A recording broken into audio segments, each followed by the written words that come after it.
फुलवा खामकर यांची, डान्सची टीम, साऊंड आणि लाईटची टीम यांच्या सगळ्यांकडनं मी मनापासून आभार मानते की तुम्ही आज एवढ्या मोठ्या संख्येत इथे उपस्थित राहिलात.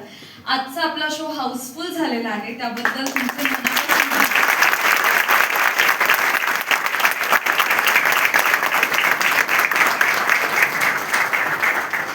आमचं सोशल मीडियाला पेज आहे थिएट्रॉन एंटरटेनमेंट या नावाने. तर आमच्या पुढील प्रयोगांचे सगळे डिटेल्स आम्ही त्यावर लवकरच अपलोड करणार आहोत. तर प्लीज ते पेज फॉलो करा आणि तुम्हाला आवडलं असेल तर तुमच्या मित्रमैत्रिणींना आणि नातेवाईकांना नक्की याबद्दल सांगा. मला तुम्हा सगळ्यांबरोबर आणि हाऊसफुलच्या बोर्ड बरोबर एक सेल्फी काढायचा आहे. काढू?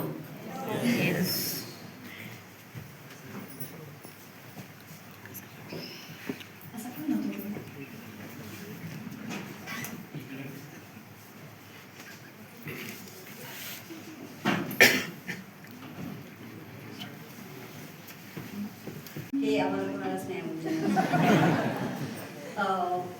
तर अवश्य तुमच्या सूचना आमच्यापर्यंत पोहोचवा.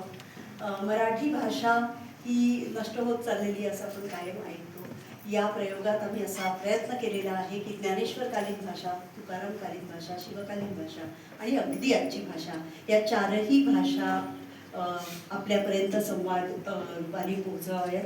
काही लोकांचं असा मनामध्ये त्यांच्या शंका आली असेल, प्रश्न असेल की वाचता का, तर या चारही प्रकारच्या भाषा इनॅक्ट करणं ही सोपी गोष्ट नाही आणि त्यात कोणतीही चूक झाली नाही पाहिजे. ज्ञानेश्वरकालीन भाषा, तुकोबाकालीन भाषा, शिवकालीन भाषा आणि आजची भाषा. आजच्या भाषेतही जे अनेक इंग्रजी शब्द आपण वापरतो त्याची मात्रा तशीच ठेवून विषय तुमच्यापर्यंत पोहोचवावा यासाठी आम्ही आवर्जून मुद्दाम हे वाचन करतो.